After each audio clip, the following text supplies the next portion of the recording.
Honorable Leader of the House.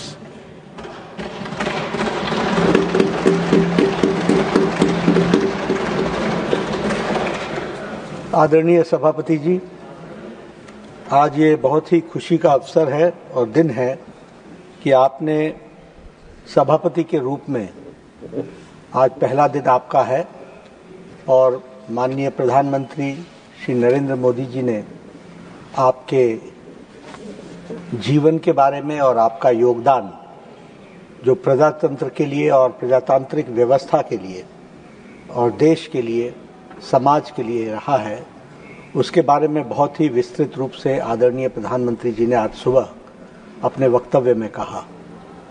और उसके बाद सभी पॉलिटिकल पार्टीज, हमारे उपसभापति जी ने भी बहुत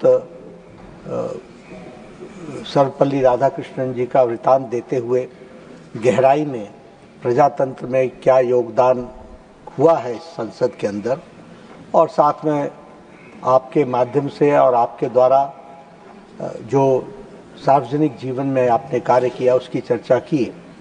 और उसके बाद लीडर ऑफ द ऑपोजिशन और सभी पॉलिटिकल पार्टीज ने सबने मिलकर के आपके जीवन के बारे में एक वृतांत यहाँ रखा और साथ ही साथ सबने शुभकामनाएं भी दी कि आपके नेतृत्व में, आपके अध्यक्षता में यह हाउस प्रजातांत्रिक तरीके से आगे चलेगा।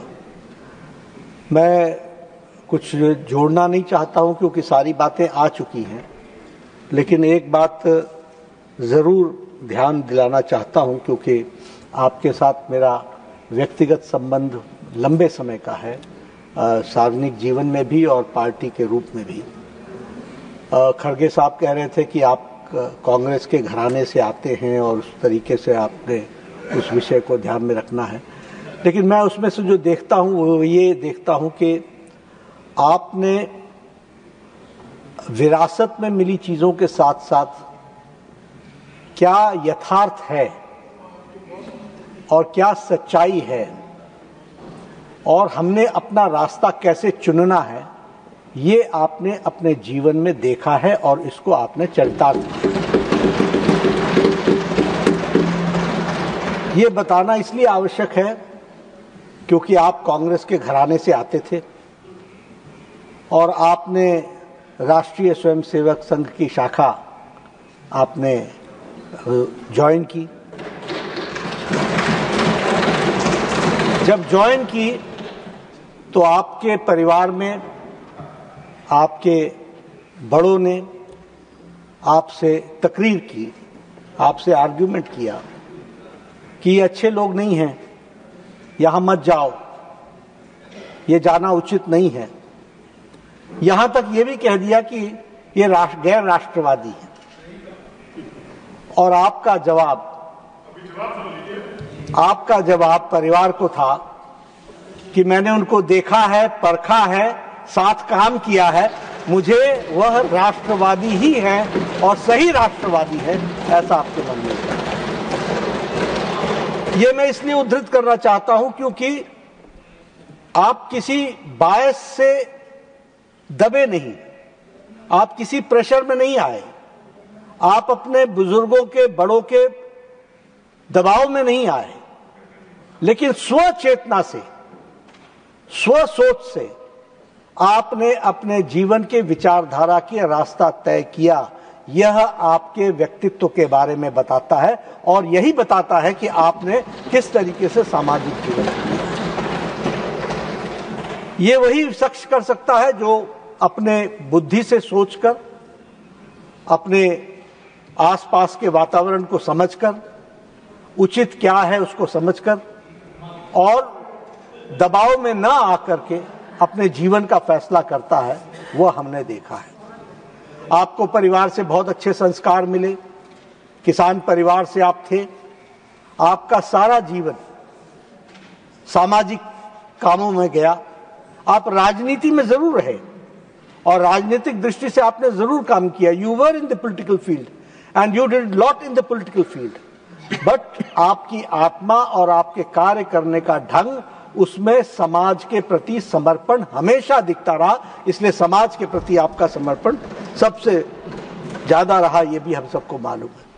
और एक जिसे कहा जाए कि पाक जीवन, साफ सुथरा जीवन, बेदाग जीवन। 2 बार आप लोकसभा के सदस्य रहे, स्टैंडिंग कमेटी में आप टेक्सटाइल के सदस्य रहे, कंसल्टेटिव कमेटी में आप फाइनेंस के सदस्य रहे। और देखिए आपकी लगन, आपकी तड़प कुछ बदलने की, वह इस बात से सूचित होती है कि जब ये कॉयर बोर्ड की आपको चेयरमैनशिप मिली तो आपने कॉयर बोर्ड को, जो लॉस में चल रहा था, उसको आपने ऑल हाई टाइम एक्सपोर्ट्स में पहुंचाया। 2532 करोड़ का आपने एक्सपोर्ट इंक्रीज किया, ऑल टाइम हाई किया। इसलिए जब मौका मिला आपने उसको भी पूरा किया। मैं अपने आप को बहुत महसूस करता हूं खुशनसीब कि जिस पार्टी का मैं अध्यक्ष हूं, आप उसके तमिलनाडु के उस समय अध्यक्ष बने जब पार्टी चैलेंज के मोड में थी, जब पार्टी को आवश्यकता थी। और आपने जो बताया गया कि 19,000 किलोमीटर से ज्यादा आपने यात्रा की, लगभग 93 डेज की आपने यात्रा की, और उस यात्रा में आपने 2004 से 2007 के बीच में अध्यक्षता के साथ साथ पार्टी को जमीनी स्तर पर पहुंचाने का काम आपने किया। और यही नहीं, एक नई ऊर्जा पार्टी को दी, नई ताकत दी। और जिन बातों को लेकर के आपने वो जो यात्रा निकाली थी, वो जॉइनिंग ऑफ रिवर्स था, अनटचेबिलिटी के खिलाफ था, सबको साथ लेकर के चलने के लिए था, यानी सामाजिक और national issues, uniform civil code था। इन सारी बातों को लेकर के आपने उस यात्रा को निकाला और पार्टी को मजबूत किया। मुझे बहुत खुशी ये है कि आप 2020 से 2022 तक केरल के आप भारतीय जनता पार्टी के इंचार्ज भी रहे और आपने बखूबी पार्टी को वहां भी मजबूत किया। You went to every district और मुझे वह भी देखने का मौका मिला आपने किस तरीके से एक डिसिप्लिन सोल्जर के रूप में आपने अपने काम को निभाया। आप जब झारखंड के राज्यपाल बने तो आपने कुछ ही समय में आपने 28 जिले घूम डाले। जब आप महाराष्ट्र के बने तो अभी प्रफुल्ल पटेल जी बता रहे थे कि विद इन 2 मंथ्स, हमारे मिलिंद देवरा जी भी बता रहे थे कि with in 2 months you visited each and every district of Maharashtra. The same you did with Jharkhand. This shows your commitment for the society. This shows your administrative acumen also, and this shows your commitment for the state's welfare जो आपने किया।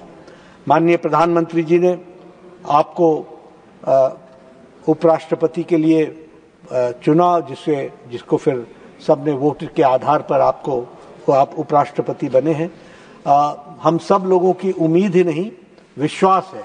We have complete faith in you and under your leadership निश्चित रूप से ये जो largest democracy की जो का मंदिर है, टेम्पल है, उसका जो अपर हाउस है, उसको आप उसकी आप अध्यक्षता, उसको कंडक्ट आप बखूबी करेंगे, ये मैं पूरे विश्वास के साथ कह सकता हूं और इस बात को कहना चाहूँगा। अंत में सिर्फ इतना कहना चाहता हूं, क्योंकि आज ये सारी बातें आपके पक्ष में, आपके जीवन से जुड़ी हुई बातें हमने रखी हैं, लेकिन चर्चा करते करते बहुत सी बातें ऐसी भी हुई जिसमें कुछ लाइन से अलग हट करके भी कुछ बातों की चर्चा की गई है।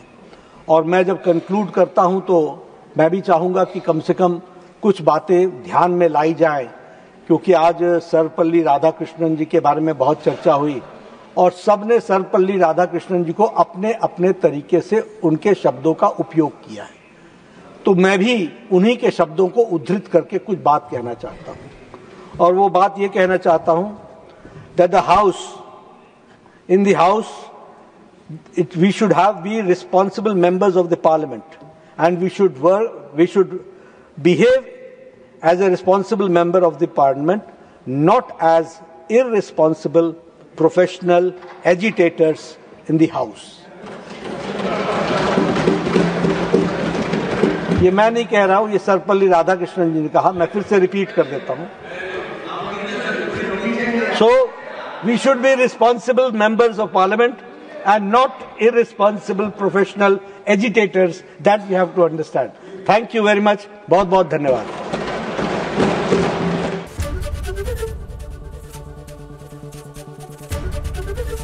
ABP गंगा, खबर आपकी, जुबान आपकी.